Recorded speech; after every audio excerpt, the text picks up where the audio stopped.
こでイスラム国が爆弾を製造していたみたいです。傷跡がたくさんついてます。これはここで爆弾を製造している時に地面についた傷みたいですね。未だに地面ですね、薬莢が残ってますね。イスラム国がここを支配していた時代に使っていたと思われる薬莢ですね。これはですね、イスラム国の戦闘員が残していった落書きで、アラビア語右から読みますけれども、アラー以外に神はなしという風に書かれているそうです。かつてシリアとイラクにまたがる広大な地域を支配し、世界を恐怖に陥れたテロ組織イスラム国。偶像崇拝を厳しく禁じるイスラム国は貴重な世界遺産を次々と破壊し、その様子を世界へ配信してきました。今回は砂漠の中に残る古代遺跡ハトラを訪れ、そこに刻まれた破壊の爪痕に迫ります。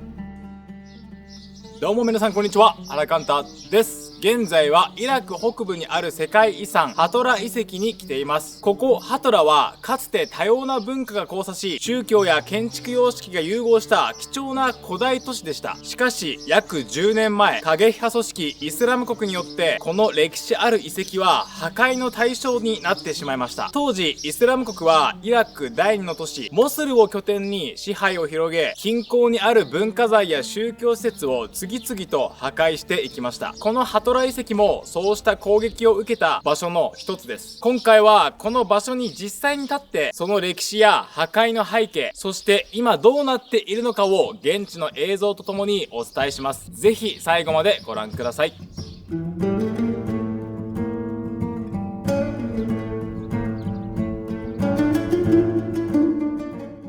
今回このハトラ遺跡でガイドをしてくださるハラスさんです。Can you explain the background of this historical heritage briefly? Welcome to you in Hatra. Hatra, the location inside Nineveh. This located the date back to in the 2nd century. The age of this place 2200. This is the history place, and we are now inside the location. We can see 7 temples here inside. This is for just temple for worship for them, but outside you can see some hills. This is belong to the houses before for the people. For the Hatra people, like belong to the Arabian. Hatra is kingdom for Arab. Now we can see inside the places and the temples. The god of them, a lot, and Merin, and many temples here inside, but the main god for them, Shemsh. Also they called sun, the worship for sun. Merin god. Also you can see here the god, the statue here, it was here, but also because the war happened, and also you can see that everything about Hatra in international museum in Baghdad. Okay. Yeah, for this design in the Merin temple they mix between Romanian and Persian, but used by Arab. This design used by Arab kingdom, and you can see also in above the design they mixed.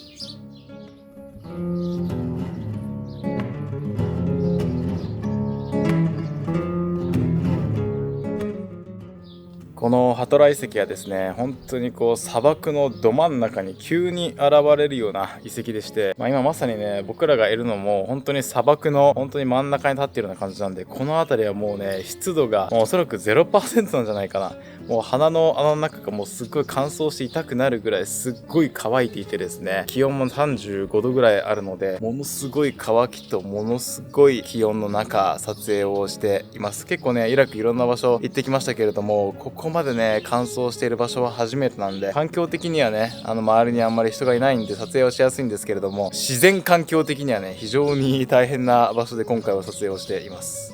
歩いていたらですね、急に現実に引き戻されるゴミ箱がありまし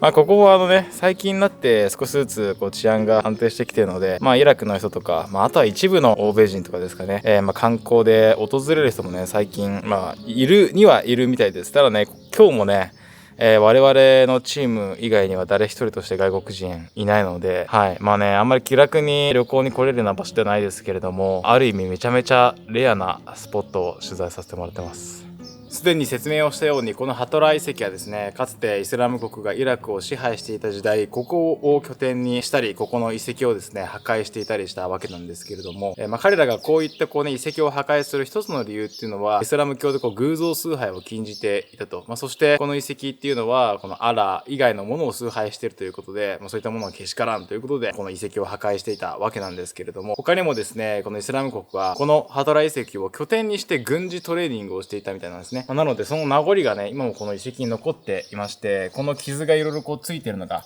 わかるかなと思います。こっち側とかね、回ってもらうとかなり大きく石柱がえぐれているのがわかるかと思いますが、当時ここで、軍事トレーニングをしている中でついた、銃弾の跡とか、こっち側もね、見てみるとすごいよくわかるんじゃないかなと思うんですけれども、こういった場所もいろいろ傷がついていますけれども、当時、本当にここにイスラム国が拠点を持って軍事トレーニングをしていた、そういった跡がですね、今、なお、この遺跡には残っているそうです。中に入ると、もっとね、そういった痕跡がわかるみたいなので、さらに中の方も見ていこうと思います。未だに地面ですね、薬莢が残ってますね。おそらくですけれども、イスラム国がここで軍事トレーニングをしている時に使っていたと思われるその弾薬の薬莢が地面に落ちていました。はい。こういったものがね、未だに残っていることからも、本当に10年前、ここに過激派組織のイスラム国が拠点を持っていたっていうことが伝わってきます。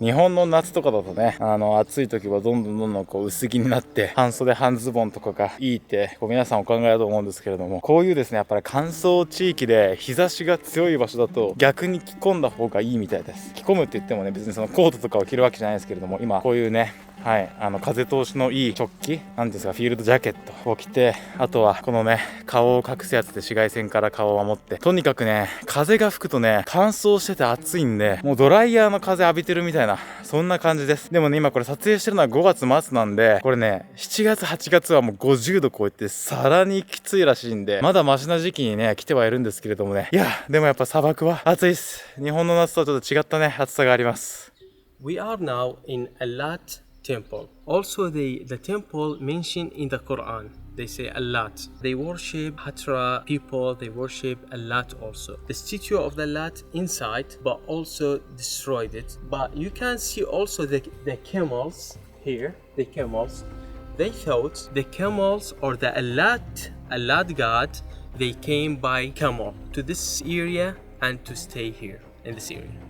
今ですね、あそこに、2つね、石像が彫られているのがわかるかなと思います。で、その横に現地のガイドに聞いたところ、これが王様とその息子であるというふうに書いてあるんですけれども、これもですね、この頭の部分が切り落とされているんですね。これもイスラム国がこのハトラ遺跡を支配していた時代に、アラ以外のものに対する崇拝は許さないということで、この首を切り落としたみたいです。で、こっち側にはですね、さっきも説明しましたけれども、ラクダがあって、ラクダもね、首を切り落とされています。これは僕の推測ですけれども、ラクダもね、動物とはいえ崇拝の対象になっていたので、そういった偶像崇拝を許さないという意味で、ラクダもですね、首を切り落とされているんじゃないかなというふうに思います。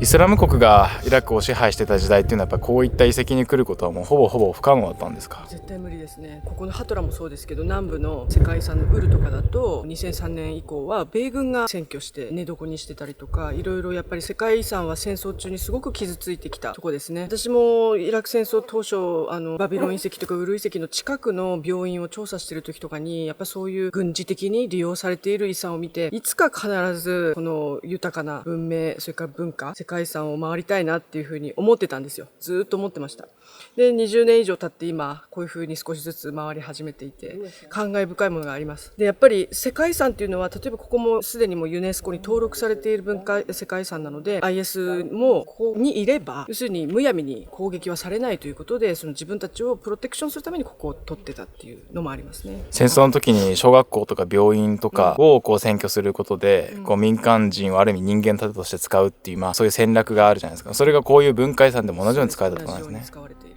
なるほど。戦争は本当に全てを破壊しますね。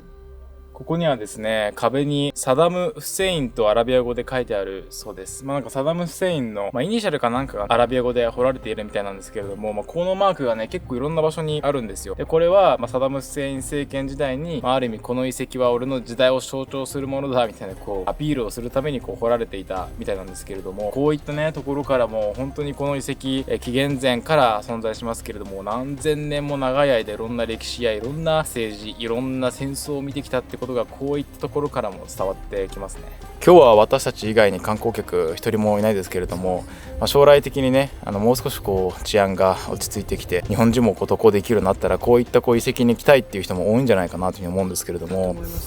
そういった観光を促進するっていうことはやっぱりイラクの未来のためにも重要なんでしょうか？めちゃめちゃ重要だと思います。観光っていうのはよくその軍需産業に対して平和産業ってあるじゃないですか。一般的な仕事を平和産業っていうのかもしれないけど、でも観光ってまさに平和産業にもっとできると思うんですよね。そもそもがもう観光にその外国に例えば行くとか知らない場所に行くっていうことで知り合うっていうことはものすごく平和なコミュニケーションを取る、異文化コミュニケーション、異文化を知る。でそれがやっぱりもともと戦地だったところが安全になり平時になり、諸外国の人たちがここに来て新たな一面を知る。戦争の一面しか知らなかったけれども、こんな豊かな歴史があるんだと、こんな本当に平和産業ないと思うんですよね。いやでもぜひぜひすぐではないけれども、やっぱりこういう観光業とかっていうのが広がると、もちろん完璧ではないけれども、ある意味その戦争を防ぐ、紛争の予防にも私はなると思ってます。今イラクには例えば欧米、ヨーロッパとかアメリカとか、そういった国々からの観光客っていうのは戻り始めているんでしょうか？そうですね、結構来てますね。特にそのヨーロッパ、もちろんアメリカもそうですけど、ヨーロッパの方が特に多いかなと思います。先ほどガイドもオランダの方々とかは結構もう年間70人とかって言ってましたね。Many countries って言ってました。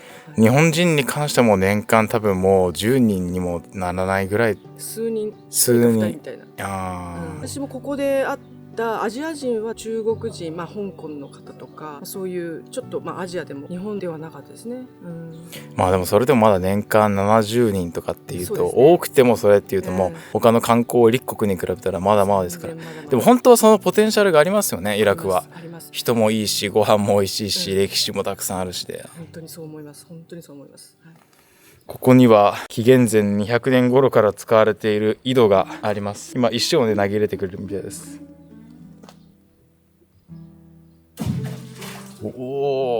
すごい。結構しっかり水の音がしたんで、本当だ。水溜まってますね。枯れてない。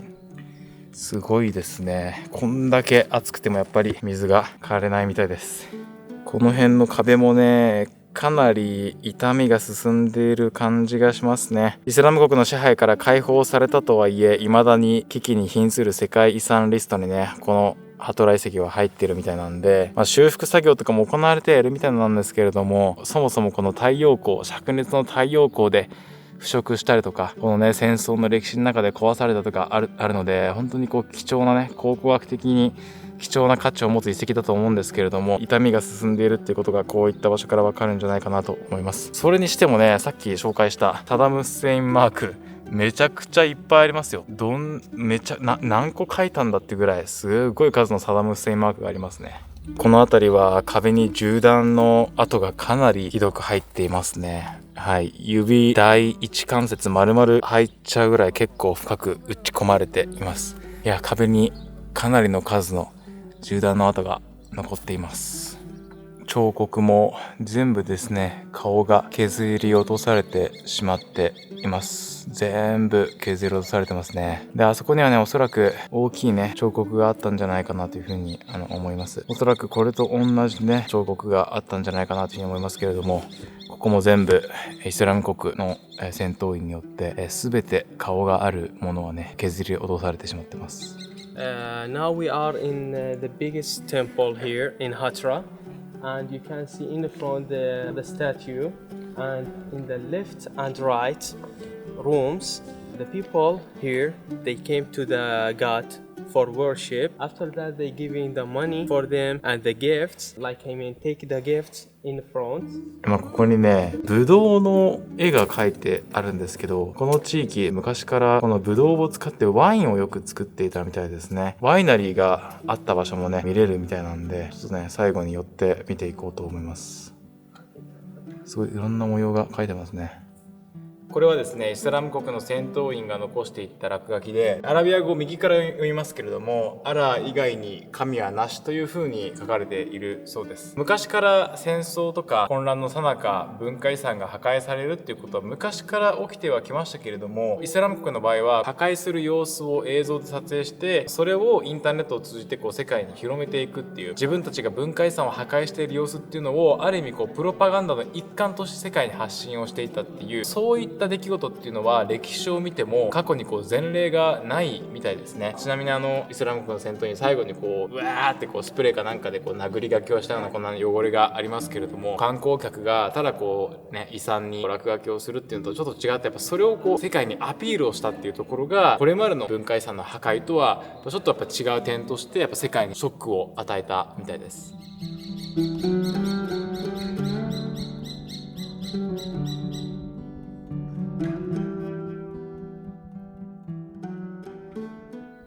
So now we are inside of the building. Yeah, this is called two rooms, left and right. We are in the right room. Inside this room, you can see another room. This is like darkness room. They believed to the sun, and there are just one source for the light. Just 10% they excavate or here in this location. I don't know actually what the purpose of this room, just for the gift or they used by the king, or I don't know actually. And you can see now inside the darkness room, and there are just one light from the source sun. Let's go.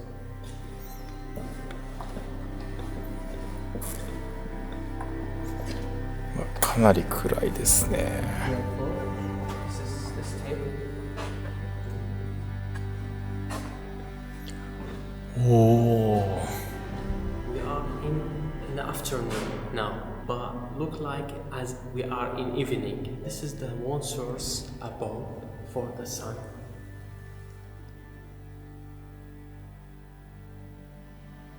Yeah, but it's very dark. Very dark.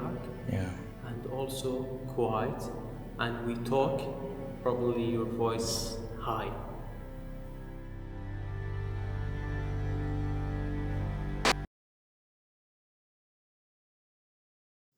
どうしてここにある落書きがアイシスによって書かれたものってわかるんですか？IS イスラム国はとても特徴的な書き方をするというのがあります。通常だったらアッラー以外に神はなしときて、でこのアッラーという言葉はこっちから来て、そしてムハンマドはアッラーの預言者で唯一の預言者であるというのが上から来なきゃいけないんだけれども、この場合下からムハンマドは預言者であるアッラーのという下から読むようになってますね。 IS の黒い旗の中に真ん中に書かれている書き方なんですよね。これをするのは IS だけということで、誰が見てもこれは IS が書いたなというふうに分かると。ここにもねイスラム国の戦闘員が残した落書きが残ってるんですけれども、The name of God なんで神の名のもとに、そしてここにはワークショップっていう風に書いてあるみたいなんですけど、何のワークショップだったかっていうと、ここでイスラム国が爆弾を製造していたみたいです。でね、地面を見てもらうとねわかるかなと思うんですけれども、こういう風にいろんなね傷跡がたくさんついてます。でこれはここで爆弾を製造している時に地面についた傷みたいですね。ちなみにワークショップって書いてあるところに、大きなバッテン印があって、おそらくこれは後から来た観光客か誰かがイスラム国に反発をするためにバッテンを入れたんじゃないかなというふうに思われます。イスラム国ね、一時期はすごく報道されて、名前からもねイスラム教イコールイスラム国っていうふうに思ってしまう人もいたかもしれないんですけれども、実際にはもう世界中のほとんどの人たちが、イスラム国はあれはイスラム教じゃない、あれは異端だっていうふうに反発していたので、実際に現地でもね観光客をはじめ現地の方たちがイスラム国にノーと、我々は違うと、彼らは異端だっていうところを示すために、こういうある意味イスラム国の戦闘員が残した落書きの上にバッテン印をするっていう、ある意味それをね象徴的に示しているものかなというふうに思います。ここにも無数の銃弾の跡が残っていますね。かなりね深く打ち込まれているのが傷跡からわかるんじゃないかなというふうに思います。ここにもイスラム国が残した弾丸が落ちてますね。こっちは非常に大きい弾丸なんで、おそらくマシンガンとかそういう大きい銃で使われていたものが今でもね地面に落ちて残っています。ちなみにその弾丸が落ちているすぐ後ろがかつてシアター、ここではレスリングが行われていたみたいなんですけれども、そういったかつてのシアターとして使われていた場所のすぐ近くでイスラム国が使っていた弾丸が落ちていました。この辺りにも薬莢がいくつか落ちてますね。これがイスラム国がここを支配していた時代に使っていたと思われる薬莢ですね。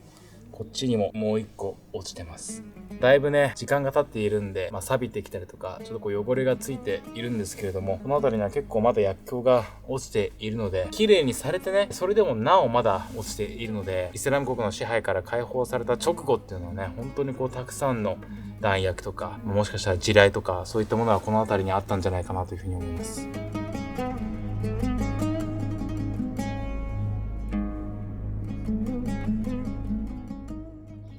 かつてイスラム国が支配していたハトラ遺跡を訪れ、その歴史を見てきました。実際にね中に入ってみると、イスラム国が破壊した彫刻があったり、薬莢が地面に落ちていたりなど、確かにここでイスラム国が活動をしていたということが分かる場所が多数ありました。もし仮にイスラム国がここを支配していなければ、もっと素晴らしい文化遺産が見れたんじゃないかなというふうに感じさせられました。やはりね、戦争が一度起きてしまうと本当に多くのものが失われるということを実感します。その一方で悲惨な時代はあったけれども、まだこうしてね貴重な文化的遺産が残っていたり、 IS も含めて、そういったね歴史がある、そういったことを感じる場所としては非常にね訪問する価値のある場所でないかなというふうに思います。今すぐはね日本人の方がこういった場所に気軽に来るっていうのは難しいと思いますけれども、今日ガイドをしてくれたね彼も含め、このイラクにもっと多くの観光客を呼び込もうと頑張っている人たちもいるので、そういったね方たちがこれからさらにイラクが平和になって、世界中から多くの観光客が訪れて、イスラム国の歴史も含めたこの歴史を多くの方が学べる時代が来てほしいと感じています。ぜひ皆さんの感想もコメント欄で聞かせてください。ハラカンタの海外取材はハラカンタを応援するサポーターズクラブの皆様のご支援によって成り立っています。日本から応援してくださる皆様がいるからこそ、こうやってイラクの現場を取材することができています。もしハラカンタの YouTube 活動を応援してくださるという方がいらっしゃいましたら、ご無理のない範囲で構いません。ぜひ概要欄のリンクからサポーターズクラブのホームページをご覧になってみてください。ということで今回も最後までご視聴くださりありがとうございました。また次回の動画でお会いしましょう。